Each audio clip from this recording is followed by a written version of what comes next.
Zeno's paradoxes. Zeno's paradoxes are a series of philosophical problems devised by the ancient Greek philosopher Zeno of Elea in the 5th century BCE. These paradoxes were designed to challenge and probe the concepts of motion, time, and plurality, and they have continued to perplex thinkers for centuries. Zeno's intention was to support the ideas of his mentor, Parmenides, who argued that change and motion are illusions, and that reality is ultimately one, continuous, and unchanging. Through his paradoxes, Zeno sought to show that the common-sense belief in movement and plurality leads to logical contradictions. Perhaps the most famous of Zeno's paradoxes is the Achilles and the tortoise scenario. In it, Achilles, the swift Greek hero, gives a tortoise a head start in a foot race. Zeno argues that Achilles can never overtake the tortoise because, by the time he reaches the point where the tortoise started, the tortoise has moved a bit further ahead. Then, as Achilles reaches that next point, the tortoise again has moved slightly further. This sequence can be repeated infinitely, suggesting that Achilles will always be chasing the tortoise and never actually pass it. The paradox illustrates how motion appears impossible when it is broken down into an infinite number of steps, each of which must be completed before the next begins. Another paradox, known as the dichotomy paradox, follows a similar logic. It states that before reaching any destination, a person must first reach the halfway point. But before reaching the halfway point, one must reach a quarter of the way, and before that an eighth, and so on, creating an infinite regress of tasks. If one must complete an infinite number of steps to get anywhere, then motion should be impossible.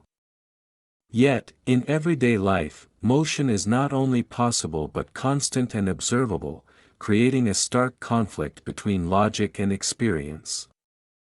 A third well-known example is the arrow paradox. In this thought experiment, Zeno claims that for an arrow to be in motion, it must change position. But at any single instant of time, the arrow is motionless, occupying a space equal to its own length. If time is made up of a series of such instants, and the arrow is at rest in each of them, then it must always be at rest, and thus, never move at all. Again, Zeno uses logical reasoning to question the coherence of motion and time as they are commonly understood. Zeno's paradoxes struck at the heart of ancient metaphysics and continue to raise deep questions in modern mathematics and physics. They anticipate complex ideas about infinity, continuity, and the nature of time. It wasn't until the development of calculus and a more rigorous mathematical understanding of infinite series that these paradoxes began to be resolved in a formal sense. Mathematicians showed that an infinite number of decreasing distances or durations can indeed sum to a finite value, allowing motion to be explained without contradiction. Nevertheless, Zeno's paradoxes remain more than historical curiosities. They push us to question the assumptions underlying our perception of reality and highlight the tension between how we experience the world and how we attempt to describe it through logic and mathematics.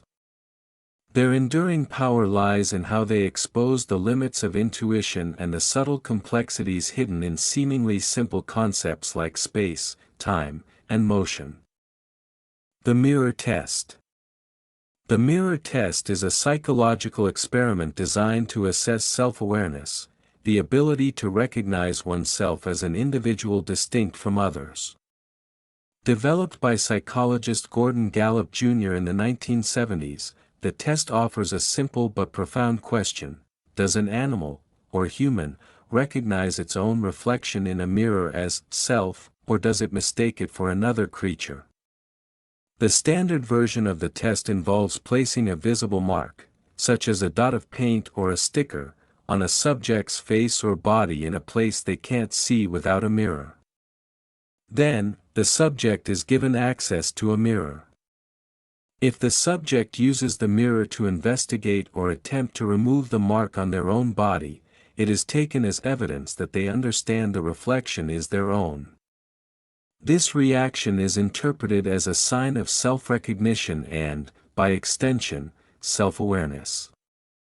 Humans typically begin to pass the mirror test between 18 and 24 months of age. Some non-human animals also pass the test, including great apes, like chimpanzees and orangutans, dolphins, elephants, and certain magpies, suggesting that self-awareness is not uniquely human but also present in some other intelligent species. However, the mirror test is not without controversy. Critics argue that it may not fairly assess self-awareness in animals that rely on senses other than vision, such as smell or sound, or those that simply do not find visual reflection meaningful. Some animals might be self-aware in other ways that the test doesn't detect. Despite its limitations, the mirror test has become a symbolic and practical tool for exploring one of philosophy and psychology's most profound questions: what does it mean to be aware of oneself? The ability to recognize the self is often linked to complex mental traits, like empathy, planning, or moral reasoning, making the test a doorway into deeper discussions about consciousness, intelligence, and what it means to be a sentient being. Sisyphus and the Absurd Hero. Sisyphus and the Absurd Hero is a philosophical concept most famously explored by Albert Camus in his 1942 essay The Myth of Sisyphus. In it, Camus reinterprets the ancient Greek myth of Sisyphus, a king condemned by the gods to roll a heavy boulder up a hill, only for it to roll back down every time he reaches the top. This endless, futile labor becomes for Camus a powerful symbol of the human condition and the philosophical concept of the absurd. The absurd, in Camus' philosophy, arises from the tension between two things: the human need for meaning, order, and clarity, and the silent, indifferent universe that offers none. We are creatures who search for purpose in a world that gives us no clear answers. When we recognize this mismatch, we experience the absurd, not as a theory, but as a deep, existential confrontation with the reality of life, death, suffering, and meaninglessness.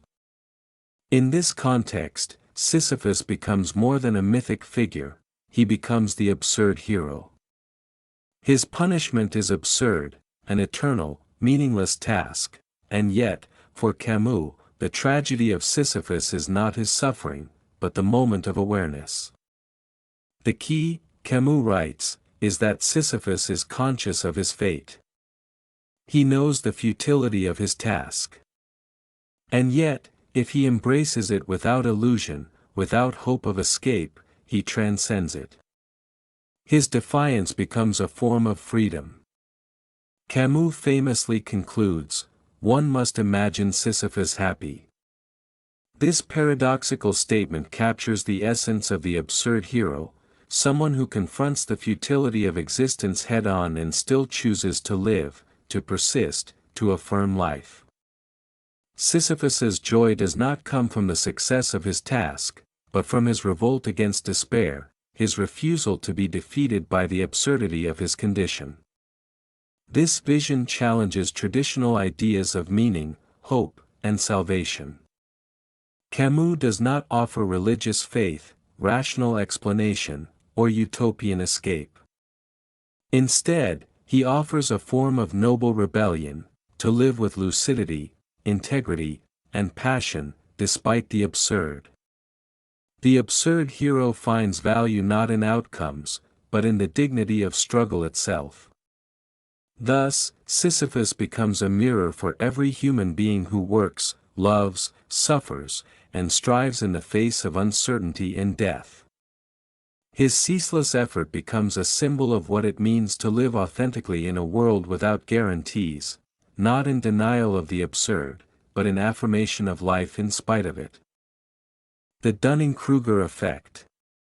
The Dunning-Kruger effect is a cognitive bias in which people with low ability, knowledge, or experience in a particular area tend to overestimate their own competence. At the same time, those who are highly skilled or knowledgeable are often more modest or uncertain about their abilities, partly because they are more aware of what they do not know. This psychological phenomenon illustrates a disconnect between self-perception and actual performance, and it has broad implications for education, leadership, decision-making, and self-improvement. Named after psychologists David Dunning and Justin Kruger, who first described the effect in 1999, the concept arose from a series of studies showing that people often lack the metacognitive skill to recognize their own incompetence. In other words, when individuals are not good at something, they also tend to be bad at evaluating how bad they are. This leads them to believe they are doing well, even when objective evidence shows otherwise. For example, a person who knows little about grammar may write with confidence, unaware of their errors. Or someone with minimal knowledge of science may speak authoritatively on complex topics, not realizing the depth of their ignorance. The paradox lies in the fact that competence and insight often go hand in hand. People who are genuinely skilled tend to have a better understanding of the domain they're working in, and thus a better sense of the challenges and nuances involved. This awareness can make them more cautious in their self-assessments. In contrast, the less experienced individual not only lacks the necessary skills but also lacks the ability to recognize the gap between their perception and reality. This effect is not merely a curiosity of psychology, it has significant social and philosophical consequences.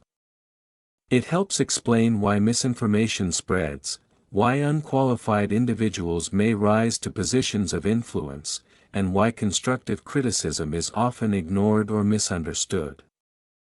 It also offers insight into the nature of learning itself. True knowledge often begins with the recognition of one's own ignorance. As Socrates famously noted, wisdom starts with the admission, "I know that I know nothing." Yet the Dunning-Kruger effect should not be read as a condemnation of ignorance, but as a call for humility and self-awareness. It suggests that overconfidence is not always a sign of strength but may be a mask for inexperience. And it reminds us that acquiring real expertise involves not just learning facts or procedures, but developing the ability to assess our own thinking critically. Ultimately, the Dunning-Kruger effect draws attention to the fragile relationship between self-perception and actual knowledge. It reveals the mental blind spots that can hinder growth and cooperation and encourages a deeper commitment to learning, curiosity, and intellectual honesty. Moral relativism.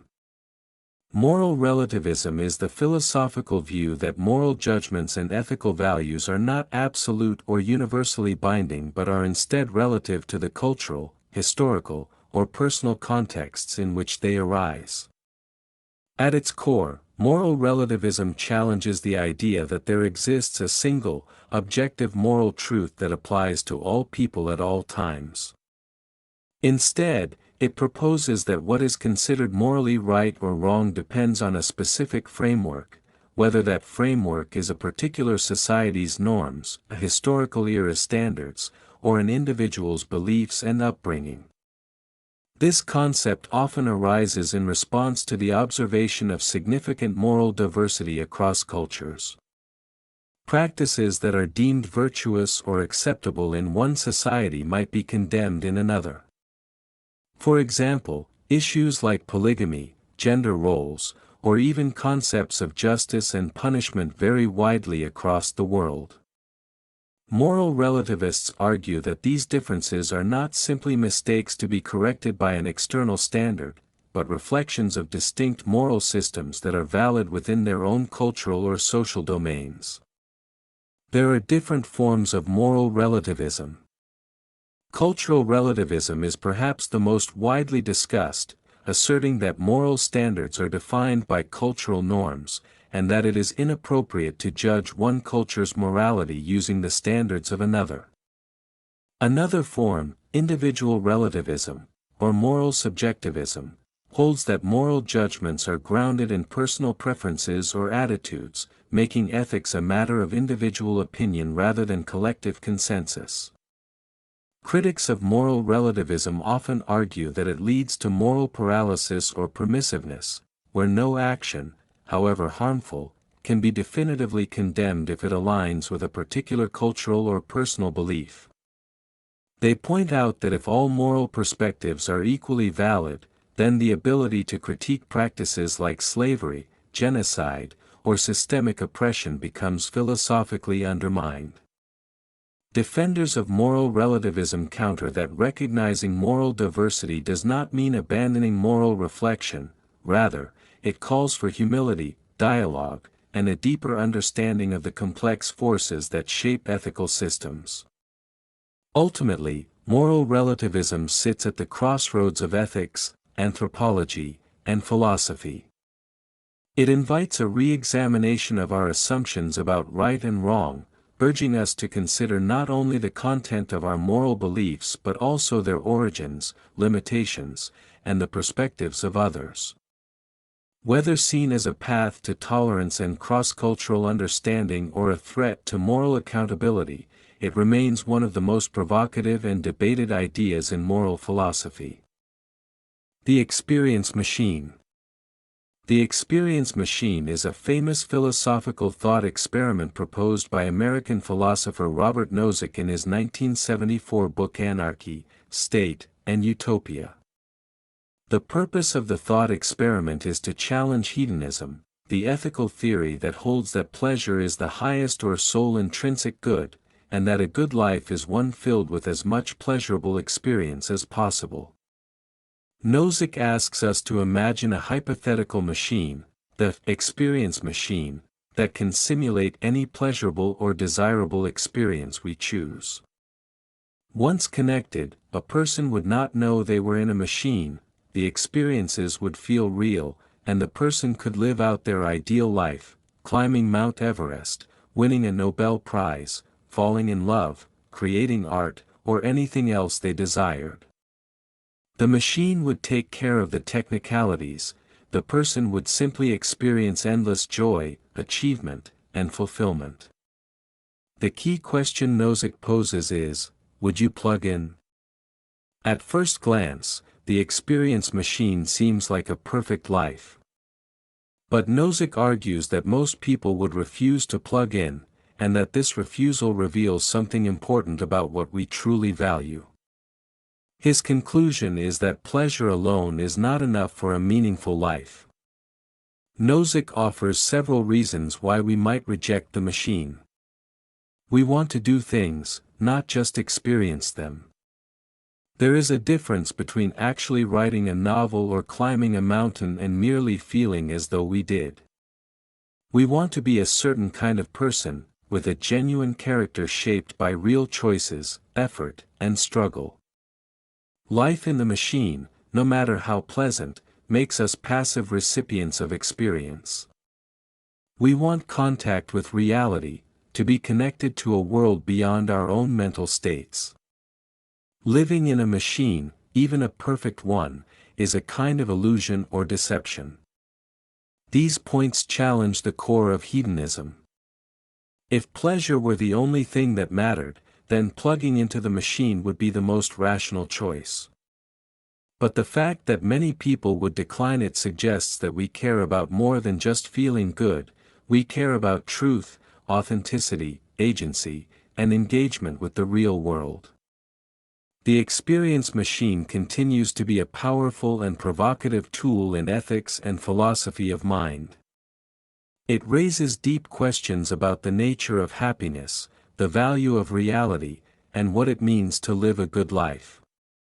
It also has modern echoes in debates about virtual reality, digital escapism, and artificial intelligence, challenging us to consider how much we are willing to trade real life for pleasurable illusion.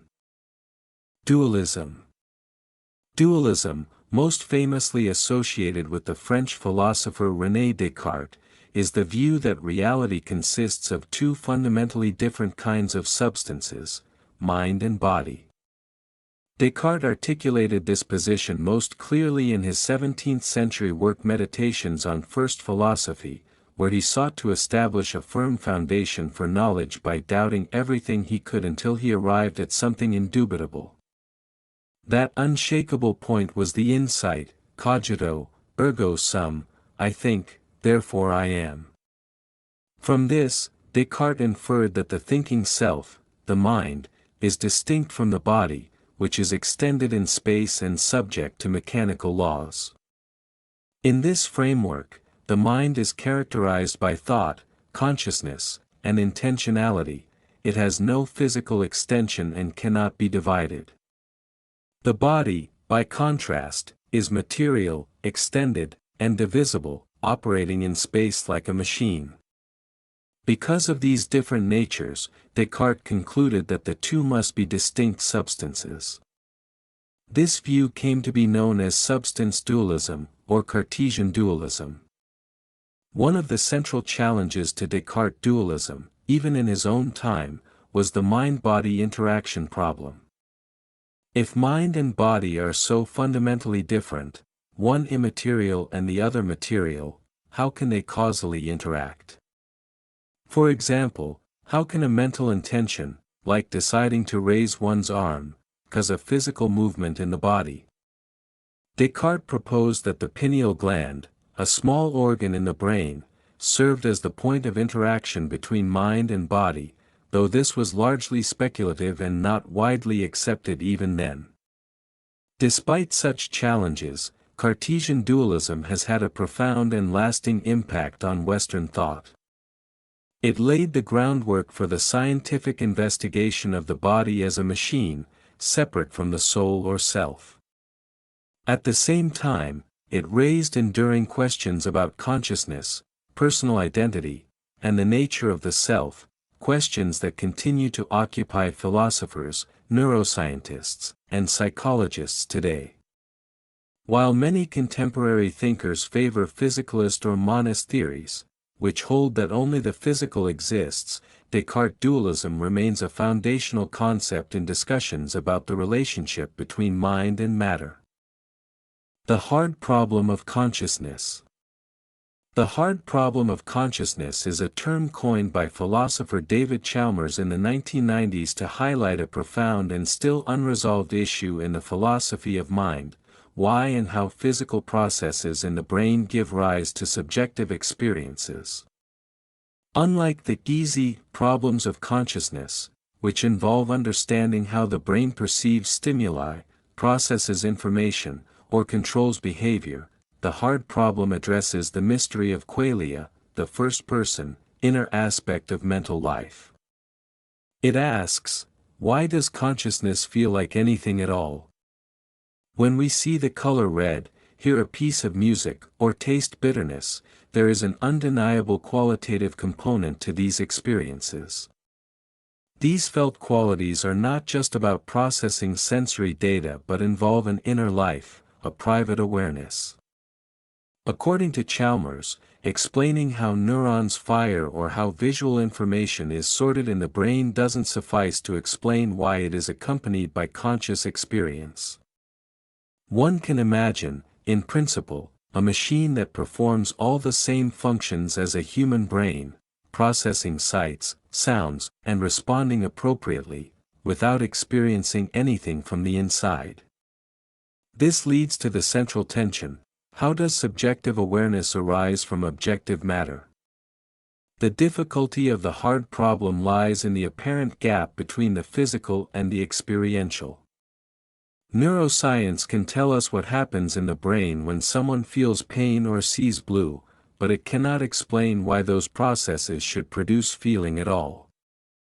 This has led some philosophers to propose that consciousness cannot be fully explained by physical mechanisms alone.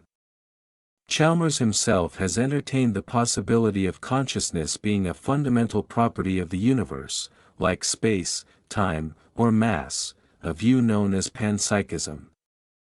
Others, like dualists, argue that consciousness must be non-physical in nature, distinct from the body and brain.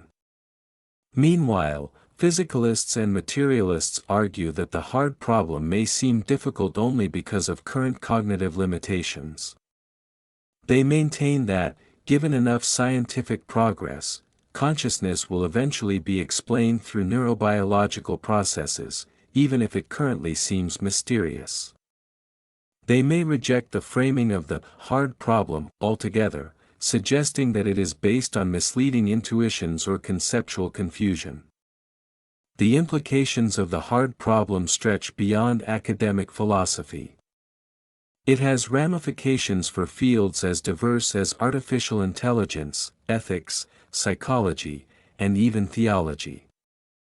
If we do not understand what consciousness is, how can we determine if a machine or animal truly experiences the world? How can we address moral concerns around suffering or personhood? The hard problem forces us to confront the limits of empirical science and the possibility that some aspects of reality may forever elude objective explanation. In essence, the hard problem of consciousness underscores the enigmatic core of human experience, that there is something it is like to be a conscious being. While science has made tremendous progress in mapping the brain and decoding its functions, the leap from electrochemical activity to the richness of inner life remains one of the greatest mysteries of both philosophy and science. Logical positivism. Logical positivism, also known as logical empiricism, is a philosophical movement that emerged in the early 20th century, primarily developed by members of the Vienna Circle, a group of philosophers and scientists including Moritz Schlick, Rudolf Carnap, and Otto Neurath. Its goal was to bring the rigor of scientific thinking to philosophy, and to strip away what its proponents saw as meaningless metaphysical speculation. At the heart of logical positivism is the idea that meaningful statements must be either empirically verifiable or analytically true. In other words, a proposition must be, a priori and tautological, like mathematics or logic, where its truth is determined purely by definitions and logical relations, or empirically testable, meaning it can be confirmed or disconfirmed by observation and experience. This criterion of meaning became known as the verification principle. According to this principle, many traditional philosophical claims, about God, the soul, free will, or the nature of reality beyond observation, are not just unproven, but literally meaningless, because they cannot be verified through empirical means or logical deduction. For example, a statement like, God exists outside of space and time, cannot be tested or observed, nor is it a tautology, and therefore fails the verification test. Logical positivists sought to unify philosophy and science, seeing philosophy not as a source of deep metaphysical insight, but as a clarifying tool, a way to analyze language and refine scientific reasoning. They believed that philosophy should be primarily concerned with the logical analysis of scientific statements, the structure of theories, and the use of language. This approach had a profound influence on the development of analytic philosophy, philosophy of science, and linguistic analysis. It helped set the stage for later philosophical movements that focused on clarity, precision, and the relationship between language and reality. However, logical positivism eventually fell out of favor, especially by the mid-20th century, for several reasons. The verification principle itself couldn't be verified by its own standards, a self-undermining flaw. The movement struggled to account for theoretical terms in science, like quarks or fields, which are not directly observable but still meaningful and essential to scientific practice.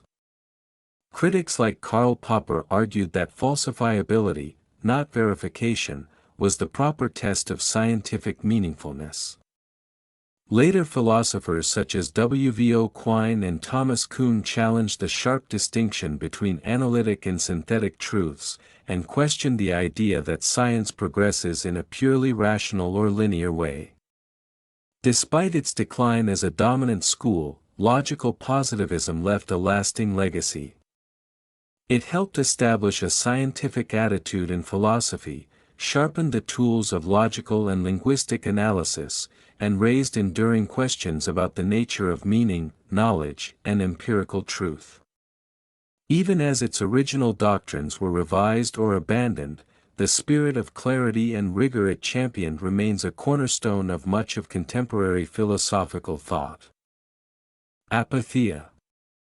Apatheia is a central concept in Stoic philosophy, referring to a state of inner peace and freedom from emotional disturbance. Unlike apathy in the modern sense, which implies a lack of feeling or indifference, apatheia in Stoicism denotes a disciplined equanimity, where one is not enslaved by passions, or path, in Greek, but rather guided by reason and virtue.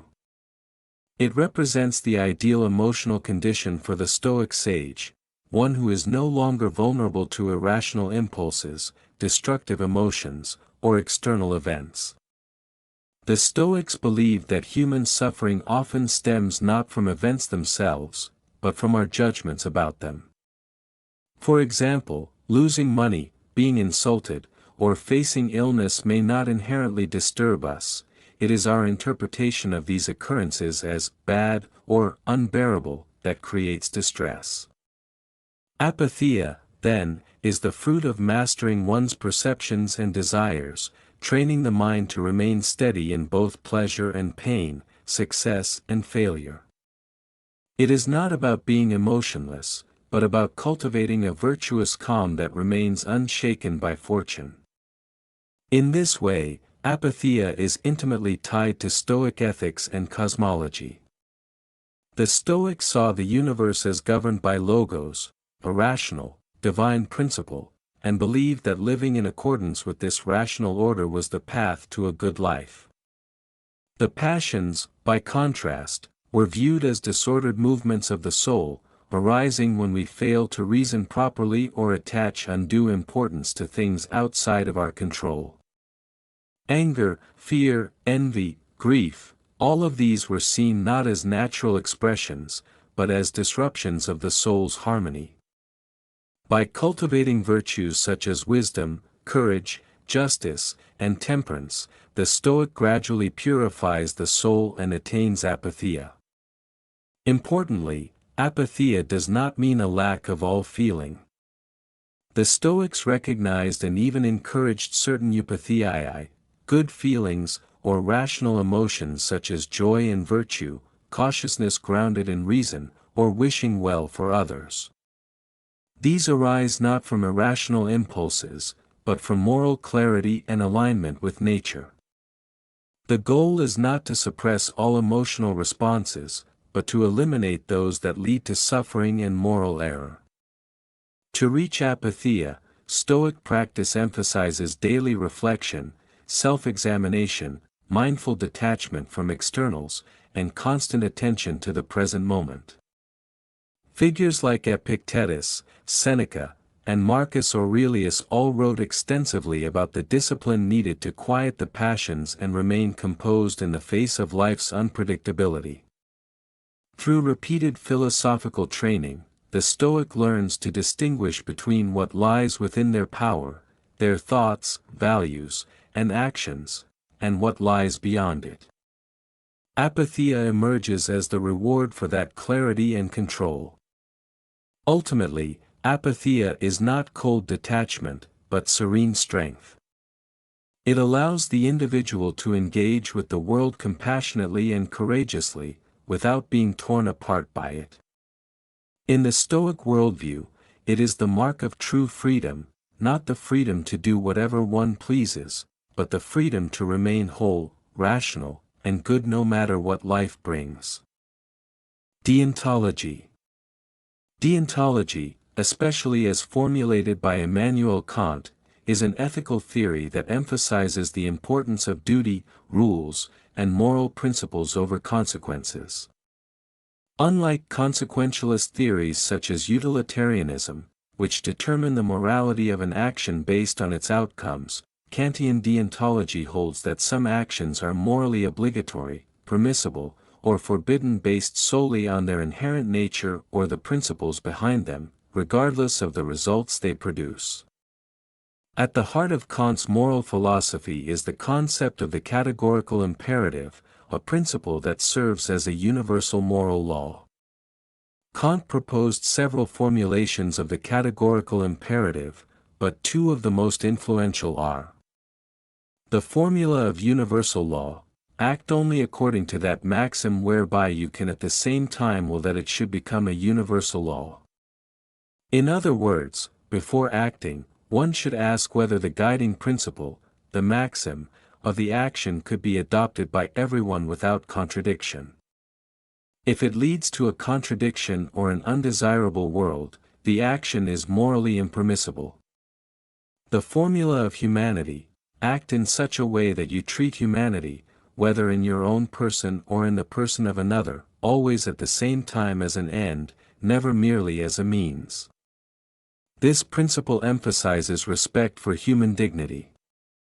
People should never be used as tools for achieving one's own goals, they must always be treated as valuable in themselves. For Kant, morality is rooted in rationality and autonomy. A moral agent is one who is capable of reasoning and acting according to self-imposed moral laws. This makes morality not about feelings or consequences but about acting from duty, doing the right thing because it is right, not because it produces good results or satisfies desires. An important feature of Kant's deontology is its emphasis on intention. An action has moral worth only if it is done from the motive of duty, not out of self-interest or emotion. For example, telling the truth is the right thing to do, not because it avoids trouble or gains trust, but because truth-telling is a duty we owe to others as rational beings. Kant's theory has had immense influence, offering a clear and structured way of thinking about moral obligations. However, it has also faced criticism, particularly for its rigidity and apparent disregard for consequences. Critics argue that blindly following moral rules can lead to morally troubling outcomes in complex real-world situations. Still, Kantian deontology remains one of the most respected and rigorously defended ethical systems in philosophy, cherished for its clarity, consistency, and deep respect for human dignity. Existentialism.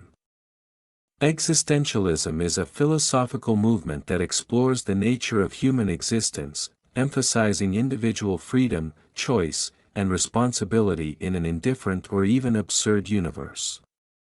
Rather than providing a single, unified doctrine, existentialism is better understood as a diverse set of ideas expressed by thinkers such as Søren Kierkegaard, Friedrich Nietzsche, Jean-Paul Sartre, Simone de Beauvoir, Albert Camus, and others.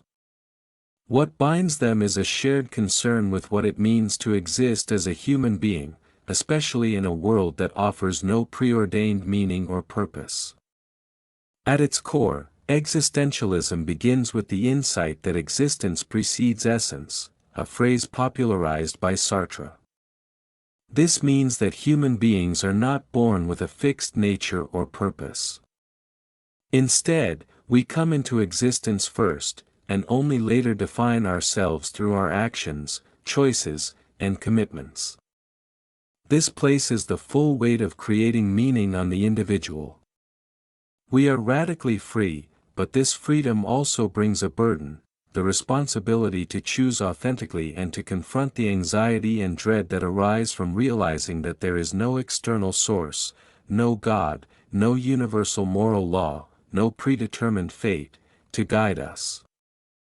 Existentialist thinkers often address the absurdity of life, the tension between the human longing for meaning and the silence of the universe. Camus, in particular, famously illustrated this in the myth of Sisyphus, arguing that life is inherently absurd, yet humans must still find a way to live with dignity and passion, even in the face of that absurdity. Kierkegaard, although religious, explored the anguish of faith and the necessity of a leap beyond rationality to find meaning. Nietzsche, in turn, declared that God is dead, challenging individuals to create their own values in a world stripped of divine order. Existentialism also pays deep attention to authenticity, the idea that we must live in accordance with our true selves, not simply conform to societal roles, expectations, or ideological systems. This often means resisting the bad faith that Sartre described, in which individuals deny their own freedom by hiding behind excuses or adopting false identities. While existentialism can seem bleak, it is also profoundly empowering. It insists that each person has the capacity, and the duty, to define themselves, to act ethically based on personal conviction, and to confront life's challenges with courage and honesty. Rather than giving up in the face of meaninglessness, existentialism urges us to live deliberately, to embrace the full depth of human experience, including suffering, uncertainty, and mortality, and to create value through how we live. Ontological pluralism. Ontological pluralism is a philosophical position that holds there are multiple ways of being or existing, and that these different modes of existence are not reducible to a single, universal kind of being. Rather than assuming that all entities share the same fundamental nature of existence, ontological pluralism asserts that different kinds of things exist in different ways, and that recognizing this diversity is essential for a clear and accurate understanding of reality. The roots of ontological pluralism can be traced back to thinkers like Aristotle, who distinguished between different categories of being, such as substance, quantity, quality, and relation, each with its own ontological structure. However, in the modern philosophical landscape, the idea gained renewed interest through the work of philosophers such as William James, Rudolf Carnap, and more recently, Graham Priest and Jason Turner. At its core, ontological pluralism challenges the idea of ontological monism, which holds that to be means the same thing for everything, whether we're talking about a number, a chair, a law of physics, or a moral value. Ontological pluralists argue that such a unified notion of existence flattens the richness of the world. For example, the way a physical object like a rock exists is very different from the way a fictional character, a mathematical entity, or a moral obligation exists. While they may all exist, in some sense, the modes and conditions of their existence differ dramatically. In this view, the word exists functions more like an umbrella term that covers multiple distinct existential frameworks. Just as there are different genres of art or different kinds of explanation in science, there are different ontological domains, each with its own internal logic and structure. Ontological pluralism also plays a significant role in metaphysics, philosophy of language, and logic, particularly in debates about quantification, how we talk about everything, when everything might not be a uniform category. It invites us to ask, when we say that something exists, what are we really claiming? What standards apply to that claim? Does the existence of abstract objects like numbers or fictional characters carry the same weight or meaning as the existence of physical things? Some critics of ontological pluralism argue that it introduces unnecessary complexity or ambiguity, while others see it as a necessary refinement of our understanding of the world, one that respects the rich diversity of phenomena we encounter and the different conceptual tools required to understand them. Ultimately, ontological pluralism is a way of broadening metaphysical sensitivity, allowing philosophy to accommodate the varied and layered nature of what is, and how it is.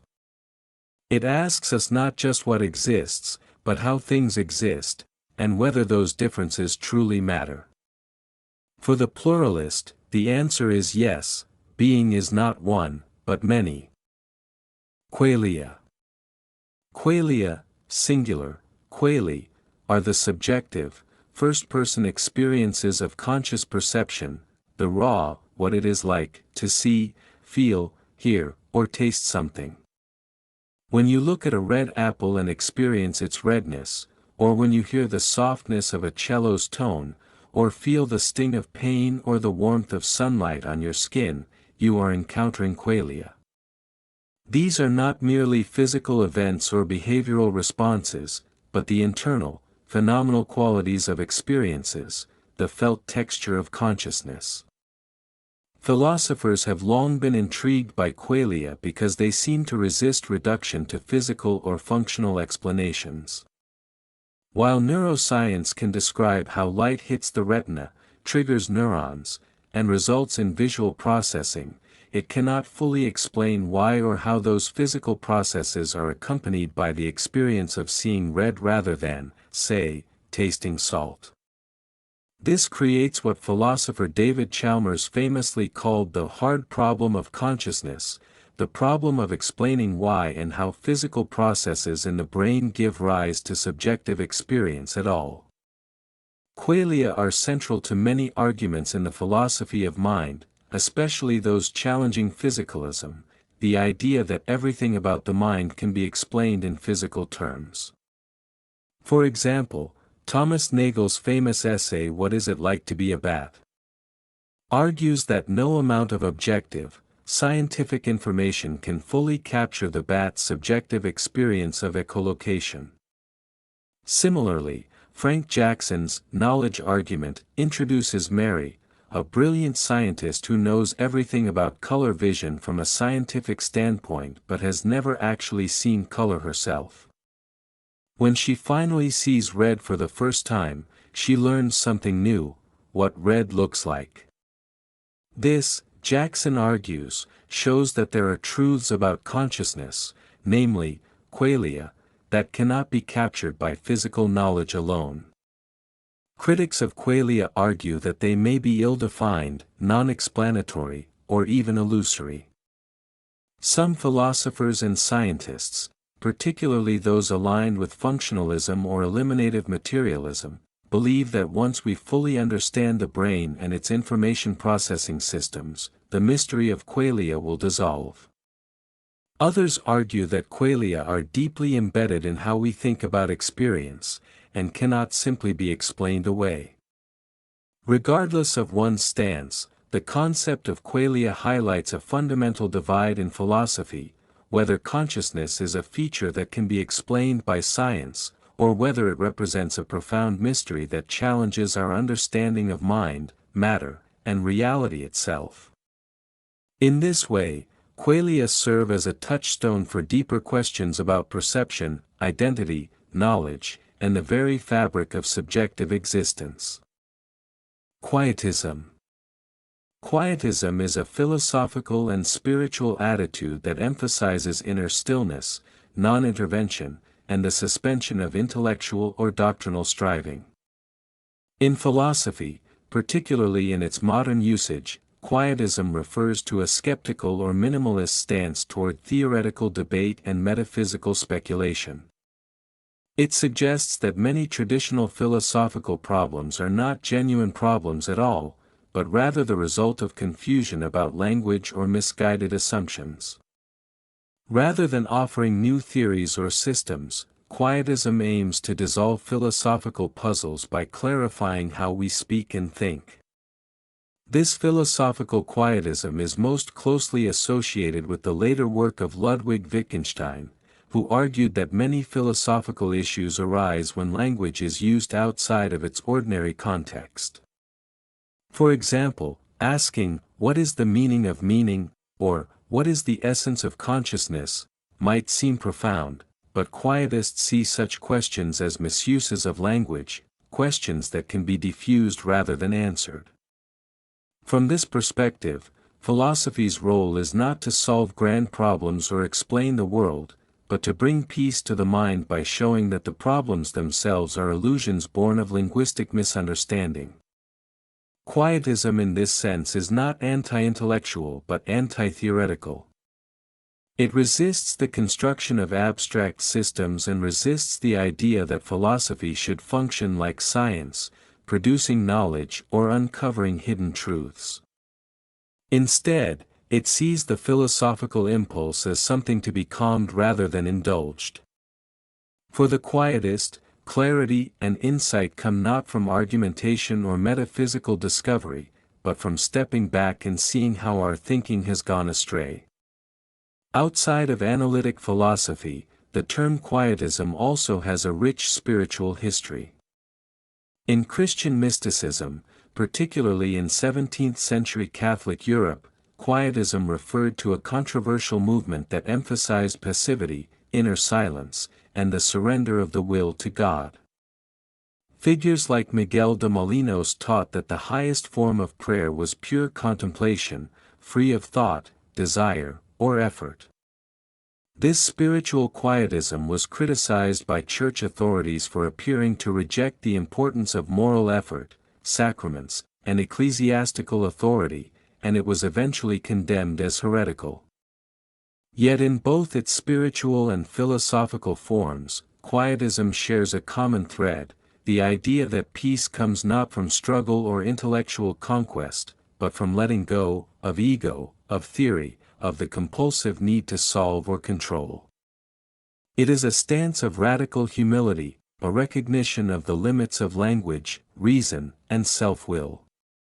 To adopt Quietism is to see that some questions are best answered not by speaking, but by becoming still.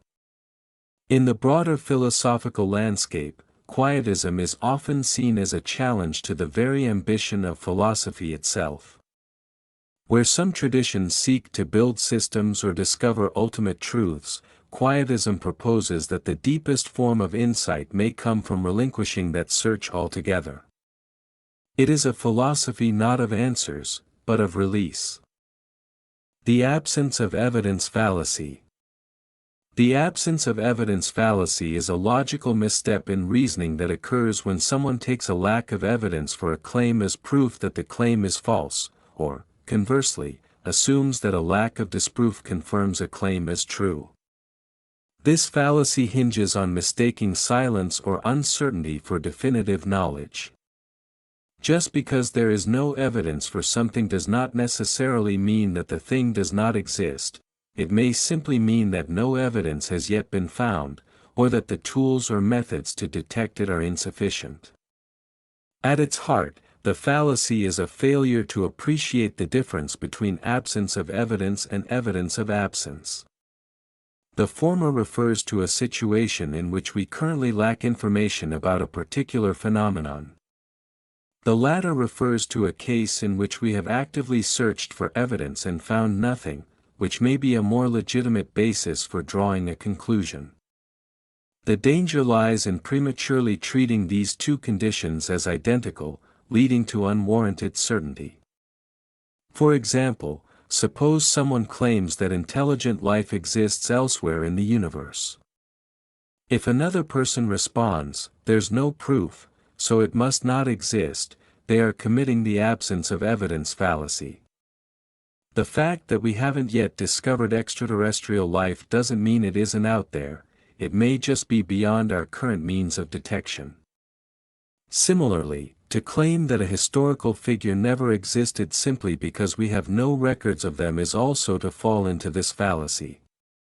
Lack of documentation may result from lost records, gaps in historical transmission, or cultural erasure, not from the person's non-existence. This fallacy often emerges in debates involving science, religion, history, and politics, especially when the burden of proof becomes contested. It is sometimes used rhetorically to shut down inquiry or to dismiss possibilities that are inconvenient or not yet understood. In more nuanced discussions, the fallacy can be avoided by acknowledging the limitations of current knowledge and resisting the temptation to draw definitive conclusions from inconclusive or missing data.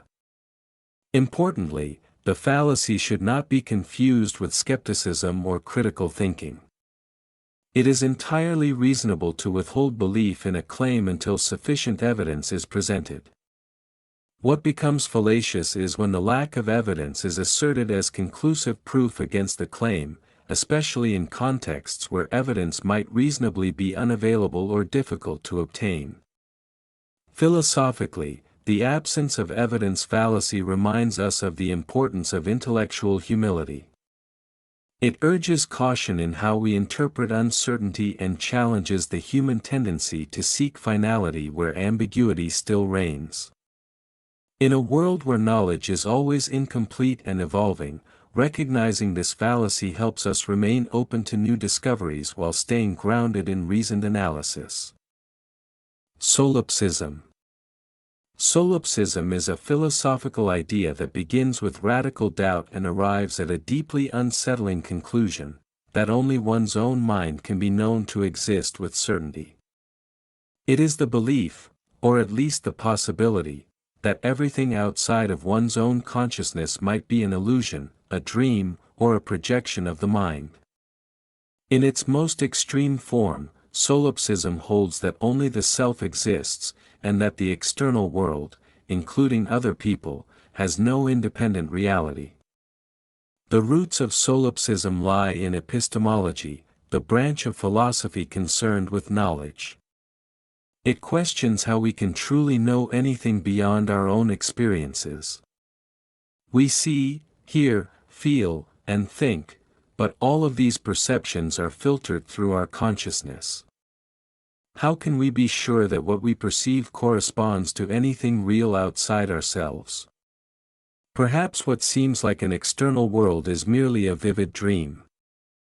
Perhaps the people we interact with are figments of our imagination. If all knowledge comes through subjective experience, then how can we ever prove that anything beyond our mind exists? This line of thinking was explored by philosophers like René Descartes, who famously said, "Cogito, ergo sum, I think, therefore I am." Descartes concluded that the act of thinking proves the existence of the self, but he stopped short of embracing solipsism. Others, however, have taken the thought further, recognizing that once we accept that only our own consciousness is directly accessible, everything else becomes philosophically uncertain. Solipsism is often considered more of a theoretical position than a practical belief, because few, if any, people actually live as if nothing else exists. Still, it raises important questions about the limits of human knowledge, the nature of reality, and the challenge of proving the existence of other minds, a problem known as the problem of other minds. While solipsism may seem extreme or isolating, it forces us to confront the foundational mystery of consciousness, that we are trapped within our own minds, interpreting a world we can never step outside ourselves to verify. The paradox of the heap. The paradox of the heap, also known as the Sorites paradox, is a philosophical puzzle that exposes the vagueness of language and the difficulties of making precise distinctions in everyday concepts. It arises when we try to apply clear logic to terms that are inherently fuzzy or imprecise. The paradox is usually presented like this. Imagine a heap of sand. If you remove one grain of sand, it's still a heap. If you remove another grain, it still seems to be a heap. But if you continue removing grains one by one, there must come a point when what remains is no longer a heap. However, it feels absurd to say that removing just a single grain is what causes the shift from heap to non-heap. So when, exactly, does the heap cease to be a heap? This problem reveals a logical gap in how we use vague terms. Words like heap, bald, tall, rich, or old don't have sharp boundaries. They work in everyday conversation, but they resist precise definition.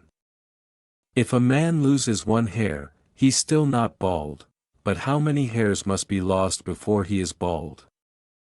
If someone earns $1, they are not rich, but how many dollars are enough to clearly say they are?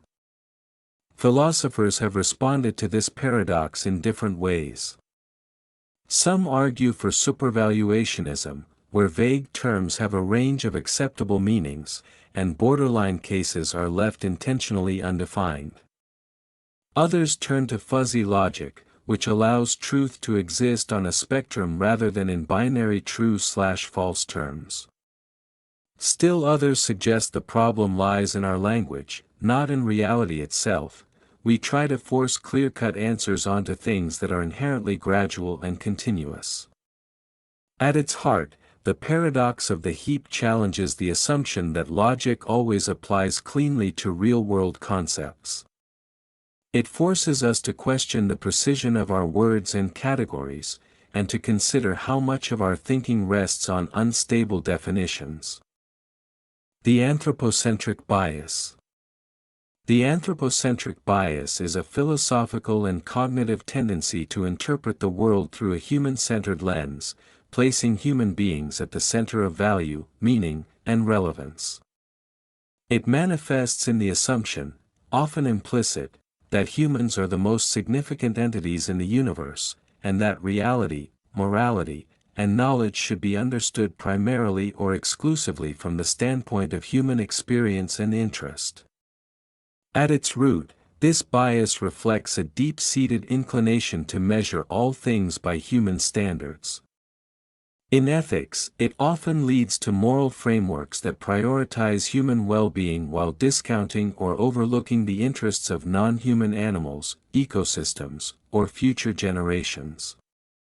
In metaphysics and science, anthropocentric thinking can skew our understanding of the cosmos by interpreting phenomena solely in terms of how they affect or relate to humanity, even when such perspectives are limited or misleading.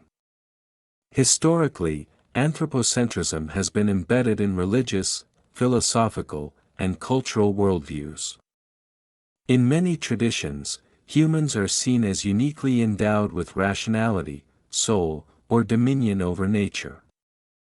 The earth, for much of history, was thought to be the center of the universe, both physically and metaphorically, until scientific advances like the Copernican revolution began to challenge this narrative. Still, even in modern contexts, traces of this bias persist in how we approach environmental policy, technology, and animal rights. Philosophers and ethicists have criticized the anthropocentric bias for encouraging exploitative attitudes toward the natural world. When forests, oceans, and species are valued only insofar as they serve human needs, sustainability becomes fragile, and moral responsibility becomes narrowly defined. This critique has led to the development of more ecocentric or biocentric ethical systems, which emphasize the intrinsic value of all life and the interdependence of ecological systems. Thinkers such as Aldo Leopold, Arne Naess, and Peter Singer have called for a widening of the moral circle to include non-human beings and the environment as subjects of ethical concern, not mere objects of utility. In epistemology and the philosophy of mind, anthropocentrism shapes how we think about intelligence, consciousness, and knowledge itself. When human cognition becomes the yardstick by which all other forms of awareness are judged, it becomes difficult to recognize or appreciate alternative forms of intelligence, whether in animals, machines, or hypothetical extraterrestrial life. This bias can limit our understanding and foster a false sense of superiority or exceptionalism. The anthropocentric bias is not necessarily malicious or deliberate, it often arises simply from the fact that we are human, and thus experience the world from a human point of view. But philosophical reflection urges us to become aware of this partiality and to question its consequences. By recognizing the limits of human-centered thinking, we open the possibility for more inclusive, responsible, and nuanced approaches to ethics, science, and our place within the broader fabric of life. Ultimately, overcoming, or at least critically examining, the anthropocentric bias is not about diminishing human value. Rather, it is about decentering ourselves just enough to see more clearly, to understand that we are part of a larger, interconnected world that does not revolve around us, but within which we bear great responsibility. The Infinite Monkey Theorem. The infinite monkey theorem is a thought experiment in probability theory and philosophy that illustrates the concept of randomness and the vast scale of infinity. It imagines a hypothetical scenario in which a monkey, randomly pressing keys on a typewriter for an infinite amount of time, will almost surely produce any given text, such as the complete works of William Shakespeare. While absurd at first glance, the theorem is not meant to be taken literally, but rather as a metaphor to explore ideas about chance, time, and mathematical inevitability. At its core, the infinite monkey theorem demonstrates how randomness, given infinite time or iterations, can lead to the appearance of structure and order. The scenario plays with the laws of probability. If the number of possibilities is finite, as it is with a keyboard, then, over an infinite timeline, even the most complex and coherent sequences will eventually emerge purely by chance. The likelihood of a monkey typing just the phrase, to be, or not to be, is astronomically small, but in the context of infinity, even astronomical improbability becomes inevitability. This theorem is often used to highlight the difference between what is theoretically possible and what is practically feasible. While the probability of a monkey producing a single Shakespearean sonnet is so small as to be virtually zero in any realistic timeframe, the introduction of infinity changes the calculation entirely. It underscores the strange and often counterintuitive nature of infinite sets and probabilistic reasoning. Philosophically, the theorem raises intriguing questions about the role of randomness in the universe and the nature of creativity, order, and meaning. If a coherent and beautiful work like Hamlet can arise from mere chance over enough time, what does that suggest about the origins of complexity in nature or even the development of language and intelligence? Some thinkers invoke the infinite monkey theorem when discussing the spontaneous emergence of order in chaotic systems, or as an analogy for evolutionary processes and the generation of information in a purely naturalistic world. However, the theorem is also a cautionary tale. It reminds us that possibility does not imply probability in a meaningful sense. Just because something could happen does not mean it will, or even that it's worth expecting. The monkey, in this analogy, is not intelligent or intentional, it acts without understanding. The theorem therefore also serves as a contrast to the purposeful creativity of human authorship, highlighting the distinction between randomness and meaning, between mechanical process and conscious design. In the end, the infinite monkey theorem is less about monkeys or typewriters and more about the interplay between chance and certainty when infinity enters the equation. It is a philosophical lens through which we can examine the boundaries of probability, the nature of time, and the curious ways in which order can, at least theoretically, emerge from pure chaos. The luck egalitarianism debate. Luck egalitarianism is a prominent theory in political philosophy that addresses the question of how justice should respond to inequality. At its core, it holds that inequalities in wealth, opportunities, or social standing are morally unjust when they arise from brute luck, factors beyond a person's control, but can be morally acceptable when they result from individual choices and responsibility. This view seeks to blend the values of equality and personal responsibility, offering a middle path between strict egalitarianism, which might aim to eliminate all inequalities, and libertarianism, which emphasizes individual freedom regardless of outcomes. Luck egalitarians believe that a just society should neutralize the effects of unchosen disadvantage, such as being born into poverty, having a disability, or suffering misfortunes like natural disasters, while respecting the outcomes of autonomous decisions. The foundation of luck egalitarianism rests on the distinction between option luck and brute luck.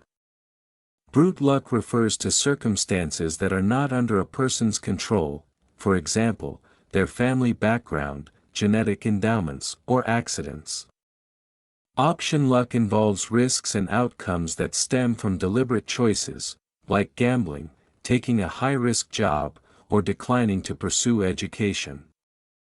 In theory, a luck egalitarian society would compensate individuals for brute luck disadvantages but not for the outcomes of their informed, voluntary choices. For example, someone who is unable to work due to a congenital illness would be supported, while someone who chooses not to work despite having opportunities may not be. The theory has been defended by philosophers such as Ronald Dworkin, G. Cohen, and Richard Arneson, who argue that justice requires people to be equally free to shape their lives, and that this requires removing the influence of morally arbitrary factors like birth or chance. However, luck egalitarianism has also faced significant criticism, particularly from philosophers like Elizabeth Anderson. In her influential critique, she argues that luck egalitarianism can lead to humiliating or demeaning consequences, such as forcing the state to make judgments about whether someone's disadvantage is truly due to bad luck or bad choices. Anderson also contends that focusing too heavily on individual responsibility overlooks the social nature of equality, which should be about creating equal respect and standing among citizens, not just correcting for luck. Another concern is how to measure or distinguish luck from choice, given how deeply intertwined they often are. Even what looks like a personal decision might be shaped by underlying social pressures or early life conditions. Despite these debates, luck egalitarianism remains a powerful and widely discussed idea in contemporary political philosophy. It continues to inform discussions about distributive justice, healthcare, education policy, and welfare systems, especially in thinking about how to design institutions that are fair, yet respectful of individual agency. The central moral impulse of luck egalitarianism, that people should not be disadvantaged for things they could not help, resonates deeply, even as its practical implications remain contested. The principle of charity. The principle of charity is a foundational idea in philosophy and critical thinking that urges us to interpret others' arguments in the strongest, most reasonable form possible before evaluating or criticizing them. Rather than attacking a weak or distorted version of an opponent's view, a logical fallacy known as a straw man, the principle of charity requires us to assume rationality, coherence, and truth-seeking intentions in others, even when we disagree. At its core, the principle of charity is not about being nice or agreeable, but about fostering intellectual honesty and constructive dialogue. When we engage with someone's argument, we often have multiple ways of interpreting their words. The charitable approach chooses the most plausible, logically valid, and evidence-supportable version, especially one that the person themselves would likely endorse if asked to clarify. This doesn't mean ignoring flaws, but rather giving the benefit of the doubt where ambiguity exists. This principle plays a crucial role in philosophical analysis, where ideas are often complex, abstract, or subtly stated. Without it, meaningful debate would be impossible, as discussions would devolve into misrepresentations, accusations, and unproductive disagreement. Applying charity ensures that criticisms are fair and relevant, addressing the actual substance of a claim rather than a distorted caricature. Philosophers like Donald Davidson and Willard Van Orman Quine emphasize the principle of charity in interpreting not only arguments but also language and behavior, especially across cultures or belief systems. Davidson, for instance, argued that to even understand someone's language or beliefs, we must assume that much of what they say is true or rational, otherwise, communication breaks down. In a broader ethical sense, the principle of charity encourages empathy, humility, and open-mindedness. It invites us to suspend premature judgment and to recognize the complexity of human thought. When practiced sincerely, it shifts the goal of argument from winning to understanding, from confrontation to inquiry. In an age of polarized discourse and rapid assumptions, the principle of charity is more than a tool of logic, it is a virtue of intellectual integrity. It reminds us that real engagement with ideas requires not only sharp reasoning but also a deep respect for the minds of others. The problem of induction. The problem of induction is a fundamental issue in epistemology and the philosophy of science, first clearly articulated by the Scottish philosopher David Hume in the 18th century. It centers on the question of how, or whether, we can justify inductive reasoning, the process by which we infer general principles from particular observations. When we observe a pattern repeatedly, we naturally conclude that the pattern will continue into the future. For instance, having seen the sun rise every morning, we assume it will rise again tomorrow. But Hume asked, on what rational basis do we make this assumption? The challenge arises because inductive reasoning presupposes that the future will resemble the past, that nature is uniform and consistent. Yet, this assumption itself cannot be proven by logic or experience. To justify induction by pointing to its past success is to argue inductively, which creates a circular argument.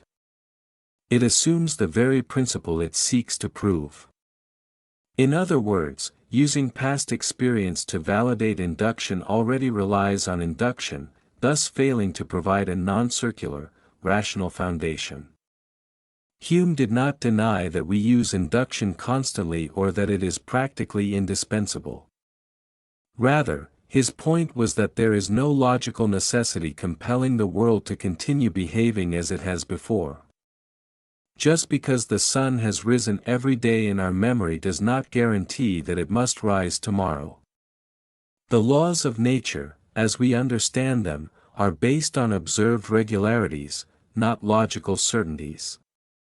They could, in theory, change or cease without contradiction. This makes our reliance on induction more a matter of habit or psychological expectation than a fully justified rational principle. The implications of the problem of induction are far-reaching, especially in the realm of science, which relies heavily on empirical observation and generalization. Scientific theories are built on repeated experiments and predictive regularities, but the philosophical foundation for trusting these generalizations remains unsettled. This tension has led philosophers to seek alternative frameworks for understanding scientific reasoning. For example, Karl Popper responded to the problem by suggesting that science should not try to prove theories through induction, but instead should aim to falsify them.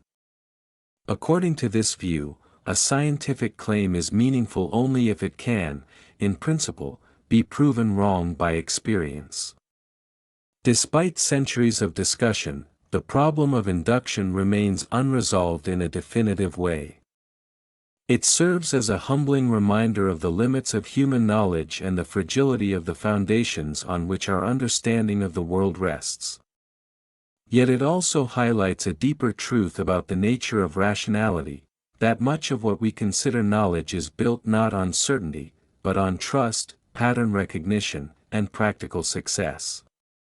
Inductive reasoning, while philosophically vulnerable, remains one of the most powerful tools we have for navigating an uncertain and ever-changing world. The tragedy of the commons. The tragedy of the commons is a philosophical and economic concept that illustrates how individuals, acting in their own rational self-interest, can collectively deplete or destroy a shared, limited resource, even when it is in no one's long-term interest for that to happen. First articulated in a modern context by ecologist Garrett Hardin in a 1968 essay, the concept has since become a foundational idea in environmental ethics, political theory, and the study of collective action. The term originates from the example of a shared pasture, the commons, open to all herders in a community. Each herder gains individually by adding more animals to graze on the land, because the benefit of each additional animal accrues solely to them. However, the cost, the gradual overgrazing and degradation of the land, is shared by everyone. As each herder continues to act according to this logic, the commons becomes exhausted, and eventually no one benefits. What was once a sustainable shared resource becomes ruined by the very freedom that allowed access to it. Hardin's central message was not just about livestock or pastures, but about a broader human dilemma, the tension between individual freedom and collective responsibility. When resources like clean air, oceans, fisheries, forests, or the atmosphere are open for all to use without regulation or stewardship, they are vulnerable to overexploitation. Even though everyone depends on their preservation, no single individual has sufficient incentive to conserve them, leading to mutual harm. The tragedy is not caused by malice, but by a structural flaw in the system, one where rational choices at the individual level lead to irrational outcomes for the group. This paradox has profound implications for environmental policy, global cooperation, population ethics, and economics. It challenges the assumption that markets and individual freedoms alone can ensure the well-being of shared systems. Hardin himself controversially argued that some form of mutual coercion, such as regulations, property rights, or government intervention, is necessary to prevent the tragedy. Others, including thinkers like Elinor Ostrom, have shown that communities can sometimes self-organize and develop local norms and institutions to successfully manage common resources without external authority. At its philosophical core, the tragedy of the commons forces us to confront a key question of moral and political life: how do we balance individual liberty with collective good? And how do we ensure that short-term interests do not blind us to long-term survival? The concept remains a powerful lens for examining the challenges of climate change, biodiversity loss, public health, and any situation where what is best for the individual may not be best for all. Amor Fati. Amor Fati, a Latin phrase meaning love of fate, is a philosophical concept closely associated with Friedrich Nietzsche, though its roots can be traced to earlier Stoic thought. At its heart, amor fati is the attitude of embracing everything that happens in life, not just accepting it, but loving it, including suffering, hardship, failure, and loss, as well as joy, success, and pleasure. It is a call to say yes to life in its entirety. For Nietzsche, amor fati was not passive resignation or fatalism, but an active and life-affirming stance. It reflects the highest level of strength and wisdom, the ability to reconcile with reality so completely that one would not wish anything to be different, not even the most painful events of one's life. This is not to say that all events are good in themselves, but rather that every experience, no matter how difficult, can be seen as a necessary thread in the fabric of one's existence. This idea is deeply tied to Nietzsche's notion of eternal recurrence, the hypothetical idea that all events in one's life will happen over and over again, infinitely. If you were told that you would live your life, exactly as it is, again and again forever, would you recoil, or would you embrace it joyfully? For Nietzsche, the person who can respond with love, who can say yes even to their pain and setbacks, is the one who embodies amor fati. Amor fati also echoes Stoic philosophy, particularly the teachings of Epictetus, Marcus Aurelius, and Seneca, who urged people to align their will with the natural order of the universe. The Stoics taught that much in life is beyond our control, and wisdom lies in responding with reason and acceptance rather than resistance. Nietzsche radicalized this by not only accepting what happens, but by demanding a joyful embrace of it all. Practicing amor fati means letting go of resentment, regret, and complaint. It means transforming every wound into a source of strength, every loss into a chance for growth, and every disappointment into an essential part of your unique story. It is a challenge to live without bitterness, to turn even suffering into art, and to greet life not with resistance, but with gratitude. In this sense, Amor Fati is not just a philosophy, it is a moral and existential discipline. It asks us to face reality fully and love it anyway, to live not just in spite of difficulty, but because of it. Negative Utilitarianism. Negative utilitarianism is a variant of classical utilitarianism, a moral theory that judges actions by their consequences, specifically, by how much happiness or suffering they produce. While standard utilitarianism seeks to maximize happiness, negative utilitarianism flips the emphasis. It holds that the primary moral obligation is to minimize suffering. At its core, negative utilitarianism argues that suffering is morally more urgent than pleasure is valuable. While both pain and pleasure matter, the idea is that pain is more intense, more ethically pressing, and more difficult to justify. According to this view, it's better to relieve one person's unbearable suffering than to provide many people with mild pleasure. This leads to some radical implications. If taken to an extreme, negative utilitarianism might suggest that the best possible world is one without sentient life at all, because no life means no suffering. Such conclusions make the theory controversial and raise difficult questions about balance, limits, and the role of positive experiences. The philosopher Karl Popper offered a modest version of negative utilitarianism, stating that we should work to eliminate concrete evils, such as hunger, violence, and oppression, rather than chase after some ideal of perfect happiness, which is vague and subjective. In his view, focusing on the reduction of suffering is more actionable and ethically urgent than the creation of bliss.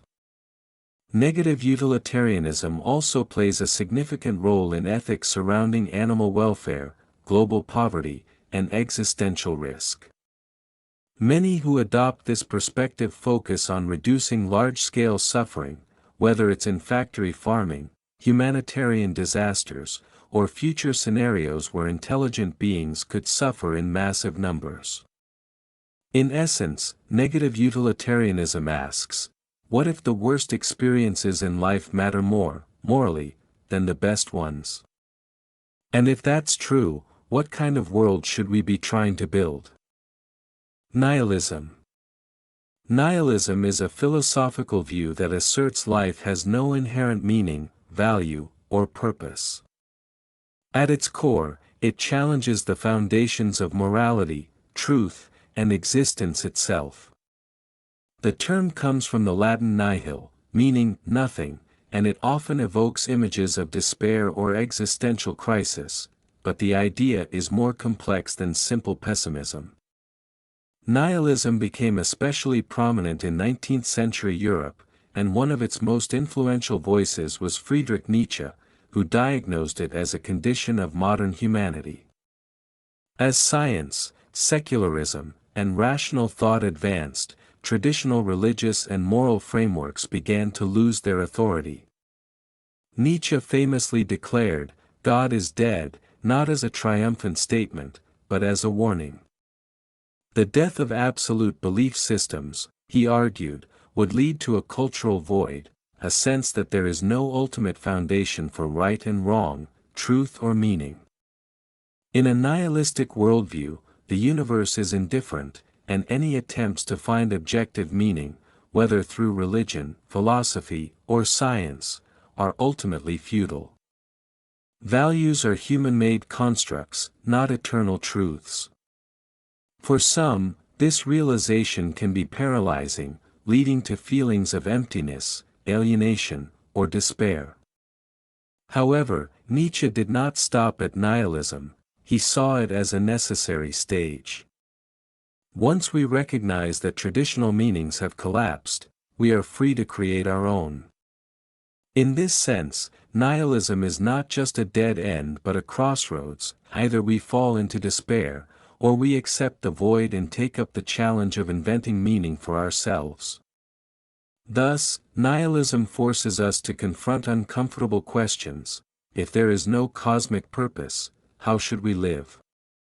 If morality is not absolute, what guides our actions? In facing nothingness, it asks whether we can build something genuine, something ours, from the rubble. Far from being a purely negative doctrine, nihilism can be a call to radical honesty, freedom, and responsibility. It strips away illusions to ask what really matters when nothing is guaranteed. Plato's Allegory of the Cave. Plato's Allegory of the Cave is one of the most powerful metaphors in Western philosophy, exploring the nature of reality, perception, and enlightenment. Imagine a group of people who have lived their entire lives chained inside a dark cave. They face a blank wall and cannot turn their heads. Behind them burns a fire, and between the fire and the prisoners is a raised walkway. Along this path, unseen by the prisoners, others pass by carrying objects, statues of people and animals, which cast shadows on the wall in front of the prisoners. These shadows are all the prisoners have ever seen. To them, the shadows are reality. Now imagine that one prisoner is freed. At first, he is confused and blinded by the firelight. As he stumbles out of the cave into the daylight, he is overwhelmed by the brightness of the sun and the vividness of the world beyond the cave, trees, skies, animals, people. He realizes that what he once thought was real was merely a shadow of the truth. Enlightened, he returns to the cave to tell the others. But the others, still shackled and in darkness, reject his story. They cannot comprehend a world beyond the shadows and mock or fear him. To them, the shadows are not illusions, they are all that is, all that can be. Plato uses this allegory to suggest that most people live in ignorance, mistaking sensory experience for reality. The journey out of the cave represents the philosopher's path toward knowledge, wisdom, and truth. The sunlight stands for the ultimate source of truth, what Plato calls the form of the good. True education, he argues, is not about filling the mind with information, but about turning the soul around, guiding it from darkness toward the light. The allegory of the cave raises timeless questions. Are we truly seeing the world as it is? What if our understanding is shaped by illusion or limited perspective? And if we were shown the truth, would we even believe it?